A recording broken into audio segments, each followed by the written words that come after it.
Hello and welcome to Sobricks. I'm Adam and this is Sobricks. This is my channel for reviewing Lego sets and building them and other Lego related stuff. In this video, I'm going to be taking a look at the Lego Insider Reward Buildable Gray Castle set. This is the set number on the instructions here is 6487474. It has 112 pieces, and this could be a insider's reward that you could redeem points for. I think the point threshold was 2,400 points, which I don't know if that equates to $24 or something, but it's probably something like that. I actually purchased this in the aftermarket. I didn't redeem points for this, and I think I spent $20 on this. So for 100 pieces, that's kind of here nor there, but it looked kind of interesting to me, and I'll talk more about the value later. But it looked like there was some like super micro figures that had some printing. I don't know if they're exclusive to this, but I was pretty excited about those, and it just felt kind of nostalgic and kind of like an interesting little set here. So I did want to get my hands on it. So I decided to pick this up, and now in this video I'm going to open this set. I'm going to put this together, and then I'm going to share my thoughts on it. So while I build, I will speed the video up, and then I'll slow it back down to review this set. So until then, enjoy. Okay, so while we look at the build for this Lego Insider Reward for the Buildable Gray Castle set, I just wanted to say thanks for watching, and then remind you, if you like this video, click the thumbs up. If you like my other videos, click the subscribe button. This model is very small, a little smaller than I actually thought, but it doesn't have that many pieces, and there's a little bit of repetition here, putting all these one-by-one clip pieces there, but it came together quick. So now on to my review for this set. Okay, so this is the Lego Insider Reward redeemable kind of promotional item called the Buildable Gray Castle. So this is pretty cute. It's fun, and there's some good stuff in here, but it's also, I don't know, it's not perfect, and I would almost say maybe far from perfect, but there is some really good stuff here, and it reminds me a little bit of some of the stuff that was in like Magisto's GWP or the Forestman Hideout, or the Lion Knight's Castle, or some of these things. If you've seen some of my videos about like Magisto's magical workshop thing, I showed some instruction manuals from sets from when I was a lot younger, older sets that had sort of the like falcon or eagle type crest, or knights, or that kind of clan, or that sort of kingdom, and also the like the fox ones, and also then like the lion knights and all this different stuff. So this does have some kind of echoes of some of that stuff. It's very, very tiny. It's only 112 pieces. A lot of them are, I don't know how many exactly, but 4, 8, 12, 16, 17, 18, plus 9, and 9. So like 36 of those pieces are just these one-by-ones with the clip. The vertical clip there that I used for the adornments on the castle walls there. So that's a lot of them. There's a good amount of masonry bricks here in the light bluish gray. I mean, not a ton. This is a very small set, but you do see some of them used to nice effect. I do like the, I guess while I'm getting into this, it's such a small set, we'll just get right into it. And I will take some time to show a close-up of the micro figures here, because I don't know if these are exclusive, but they are pretty good. You get 4 of these micro figures. 2 of the, like there's 2 different prints, 2 different colors, and I'll show a close-up of those right now. Okay, so here we can see a close-up of these micro figures, and you can see on the left it has a helmet printing, the face printing. On the torso it has the shield, kind of falcon emblem.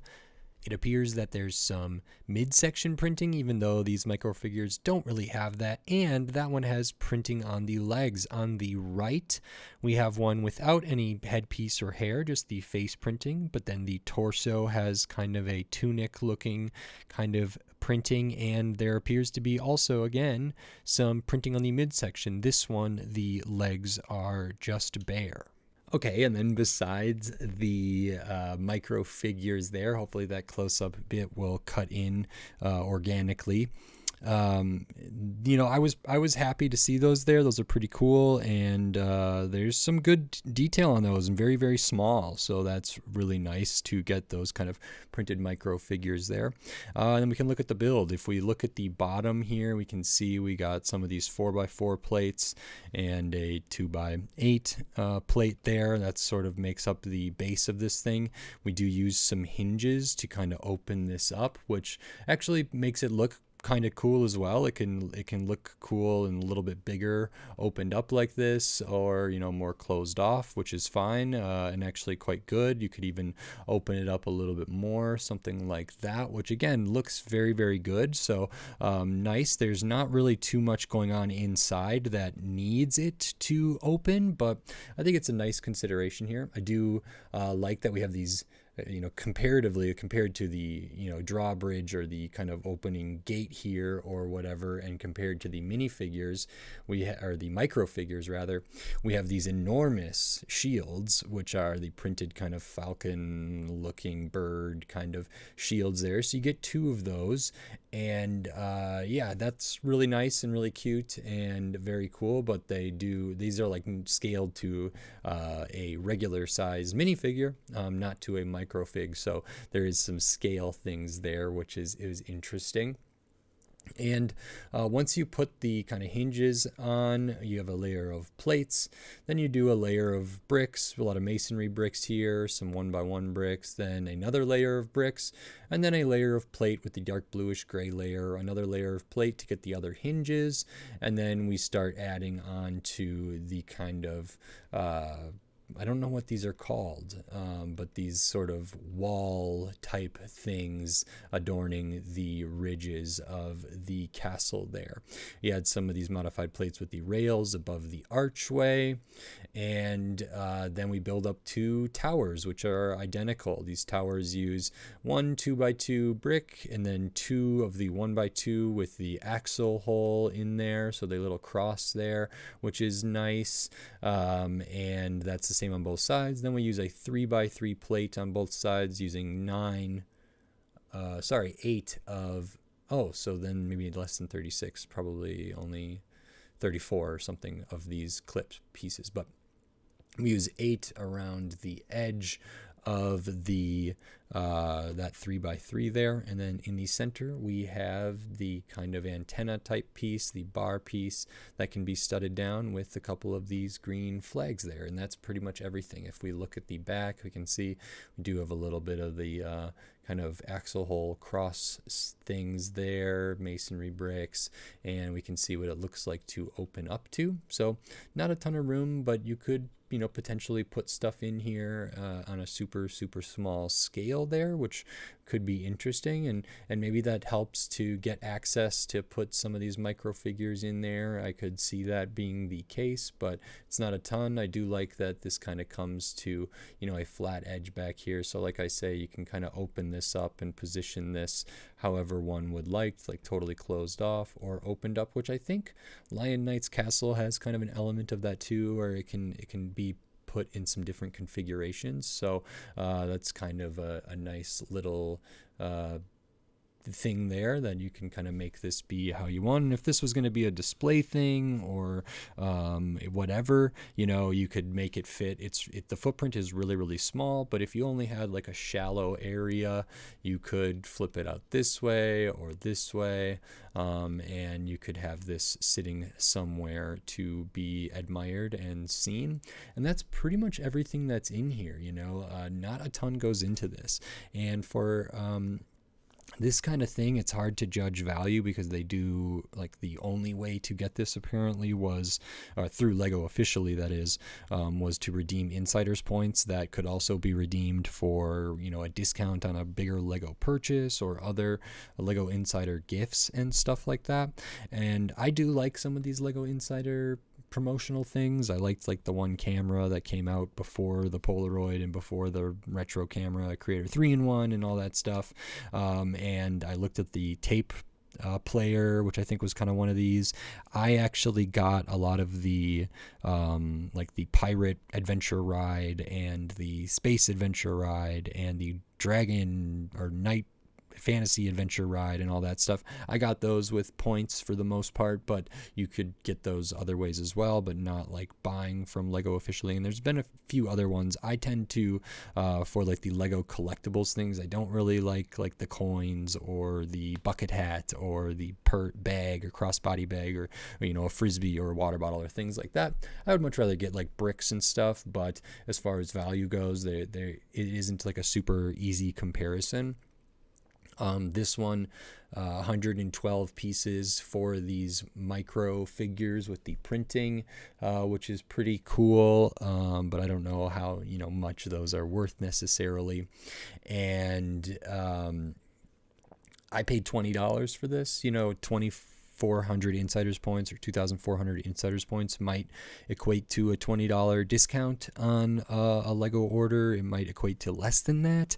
It might be like you might get one insider's point for every dollar you spend or whatever. I don't know how it all breaks down, so I don't know what 2,400 insiders points equates to in just real dollars or like USD for me, but I bought this in the aftermarket. I did not use my points, so $20 for this, you know, I'm not thrilled about that price. I think 15 would have been a lot better. 10 would have been great. I think like normally if this was on sale, like a $10 kind of thing for this would be relatively in line with what I would expect to pay, and even that might be a little bit much. So this is very small. It's kind of a collector thing, kind of a specialized thing. I do think, especially if these microfigures are like exclusive to this, that is some value there. Certainly nice to get these shields. Nothing else here is particularly interesting, and nothing is like super exclusive or hard to come by. So a lot of these pieces could just be found, and the instructions could be found online most likely, and then you could put this together yourself, or even order the parts, the requisite parts to put this together. And actually I think like ordering the parts for this to put this together probably would be cheaper than what I ended up spending on this. You know, I'm not positive. I don't know about ordering the microfigures. That might be one of the hiccups there, and so that could be where some of the value is tied up. I'm not positive about that, but you know, I don't feel terrible about this. It feels like this is kind of a collector's item. It feels like it's a little bit exclusive. Maybe there's not that many of these out there. Maybe there's a whole ton of them out there. I'm not really sure. But for me, it made sense. I did want to take a look at it. I'm certainly very happy to get these little statuettes, these little micro figures there. I think those are really fun, really cute. And this is just a nice little tiny build that I enjoyed. And so I don't feel terrible about the price. I think it could be cheaper. Maybe it should be, but in this, there's not like a retail or manufacturer's suggested retail price, so to speak. There's just sort of what the market dictates. And if enough people want these but didn't use insiders points or didn't have the insiders points, and those people get it off of eBay or Bricklink or some seller on Amazon or something like that, the price sort of depends on the demand to some extent. So I didn't feel particularly bad about it, but that's that. There actually is an extra piece here, just the one, which is kind of nice, a gray 1x1 plate there. And we've already talked about the value here and looked at the microfigures and looked at everything else here. So yeah, this is fine. This is very fine. It's kind of a promotional item, kind of an insider reward, exclusive type thing. And it's a little castle, which is very, very cool. So I like this well enough. I was very pleased to have been able to get one, and that's about all I can say about it. So very, very good. If you like this video, please click the thumbs up and give it a like. If you like my other videos, click the subscribe button so you can stay up to date on all the LEGO videos I'll be doing here in the future, including more insider reward exclusive sets, more gift with purchases and promotional sets, more castle sets, medieval sets, tons of different stuff, but then also just tons of other LEGO sets from all different themes, all different shape, size, price point, piece count, tons of different things. So subscribe so you don't miss any of those upcoming LEGO videos. And if you want to support this channel and support my videos here, you can do that right here on YouTube with membership, supers, and thanks. And I still have the Patreon. It's in the video description on my channel page, patreon.com/sobricks. And with the membership and the Patreon, you can get access to my videos early before they're up publicly, as well as some like exclusive stuff. And I'm going to be trying out some different things there, and it just helps support the channel. So if you're interested, it's appreciated. Every little bit helps. So thank you very much. But also, I just appreciate anybody who watches, likes, comments, subscribes. That stuff means a lot to me. So thank you, thank you, thank you. And with all that said, until next time, thanks. Bye.